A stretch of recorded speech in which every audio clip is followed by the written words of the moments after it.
Hello all, welcome to screen space. నిన్న night Thalapathy గారిది the goat నుంచి ట్రైలర్ అయితే వచ్చేసింది భయ్య. నైట్నే పెట్టాలి వీడియో, బట్ నిన్న నైట్ మన ఛానల్లో మూవీ రికమెండేషన్స్ వీడియో వచ్చింది. సో అందువల్ల ఈ ఒపీనియన్ వీడియోని మార్నింగ్ షిఫ్ట్ చేశాం. ఒకవేళ ఆ వీడియో ఎవరైనా చూడకపోయి ఉంటే మంచి మంచి movie suggestion and web series పెట్టా, ఈ యానిమేషన్ కూడా ఇంక్లూడ్ చేసా, ఒకసారి చూసాను భయ్య. ట్రైలర్ విషయానికి వచ్చేస్తే Thalapathy 68 and return and directed by Venkat Prabhu. నేనైతే వెంకట్ ప్రభు గారు కమ్బ్యాక్ కోసం అయితే చూస్తున్నా భయ్య, ఎందుకంటే లాస్ట్ మూవీ దెబ్బేశారు. ఇంకా ట్రైలర్ చూసినప్పుడు నాకైతే ఏం అనిపించలేదు భయ్య. అక్కడక్కడ కొన్ని షార్ట్స్ బాగున్నాయి అంతే. ట్రైలర్ కాన్సెప్ట్ వైజ్ కానీ, ఆ స్టోరీ ప్లాట్ వైజ్ కానీ, ఆ యాక్షన్ వైజ్ కానీ నాకు అంతగా ఏం అనిపించలే. చాలా చూసేసాం కదా అన్నట్టు అనిపించింది. యాక్చువల్లీ తలపతి గారి ట్రైలర్స్ ఏమొచ్చినా సరే ఒక మార్క్ ఉంటుంది.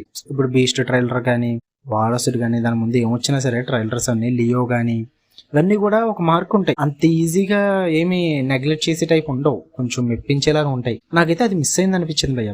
పైగా క్వాలిటీ కూడా అంత బాగుంది అని అయితే నాకు అనిపించలే. మరి ఏంటంటే ఆ స్టోరీ ప్లాట్ కొంచెం అర్థమవుతుంది. ఒక రిటైర్ అయిన ఆఫీసర్ మొత్తం 3 గెటప్స్ లో చూపిస్తున్నారు. ఒక old age character and medium age and వాళ్ళ అబ్బాయి క్యారెక్టర్ లో డిఏజింగ్ టెక్నాలజీ యూజ్ చేసి ఒక క్యారెక్టర్ చూపిస్తున్నారు. ఓకే, ఇదొక్కటి కొత్తగా అనిపించింది తప్ప స్టోరీ ప్లాట్ లో అయితే నాకైతే కొత్తదాని ఏం కనిపించలేదు. ట్రైలర్ చూసాక నాకు నచ్చిన పాజిటివ్స్ ఏంటంటే, ఒక దిక్కున డిఏజింగ్ టెక్నాలజీ యూజ్ చేశారు. ఆ క్యారెక్టర్ కి గడ్డం గట్ట లేకుండా ఆ షాట్ నాకు బాగా నచ్చింది భయ్య. మూవీ మొత్తం అలా మెయింటైన్ చేసి ఉంటే బాగుంది, బట్ మెయింటైన్ చేయలేదు. అండ్ యాక్షన్ సీక్వెన్సెస్ చూపించిన విధానం ట్రైలర్ లో నాకు బాగా నచ్చింది, అది కొంచెం సెట్ అయింది. నాకు తెలిసి ప్రభుదేవ గారు అండ్ ప్రియమణి గారు మూవీకి ప్లస్ పాయింట్ అవ్వే అవకాశం ఉంది. అండ్ ట్రైలర్ లాస్ట్ లో 2 షాట్ పడతాయి. ఒకటి తలపతి గోట్ అని చెప్పి యానిమ్ టైప్ ఎడిట్స్ వస్తుంది, రిఫ్లెక్సెస్ కంటిన్యూగా వెళ్తూ ఉంటాయి. ఆ షాట్ బాగా నచ్చింది. దాని తర్వాత తలపతి విజయ్ గారు తీసిన డైలాగ్ ఉంటుంది, అది కూడా బాగా నచ్చింది నాకు భయ్య. అండ్ ఇంకా నెగిటివ్స్ విషయానికి వచ్చేస్తే, first of all villain character భయ్య. ట్రైలర్ లో చూపించిన క్యారెక్టర్ మెయిన్ విలన్ అంటే మాత్రం నాకు అక్కడే సగం ఇంట్రెస్ట్ దొబ్బింది. ఏంది భయ్య అంత కమీడియన్ లా ఉన్నాడు, లైక్ ఇంకెవరన్నా ఉంటే బెస్ట్.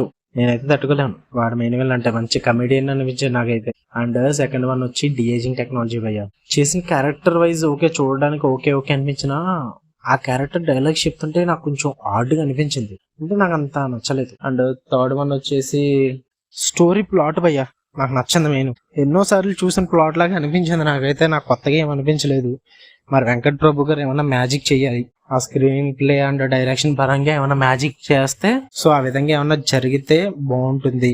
3 ఏజెస్ చూపిస్తున్నారు కాబట్టి కరెక్ట్ గా యూజ్ చేసుకుంటే సిట్ అవుద్ది భయ్య సినిమా. మరి లేదంటే షెడ్కి వెళ్ళిపోవాల్సిందే.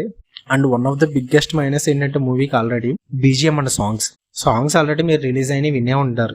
ఒక్క సాంగ్ కూడా నాకు నచ్చలే. బీజిఎం అయితే 2 వరస్ట్.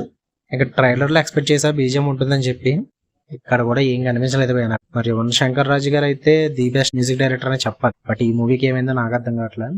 ఇప్పుడు దాకా నన్ను ఒక్కటి కూడా ఇంప్రెస్ చేయలేం మ్యూజిక్ వైజ్. ట్రైలర్ బట్టి మొత్తం డిసైడ్ చేయలేం. మూవీ వచ్చేదాకా వెయిట్ చేద్దాం.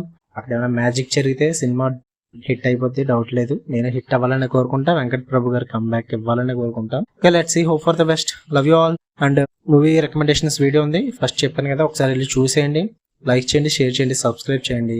Love you all.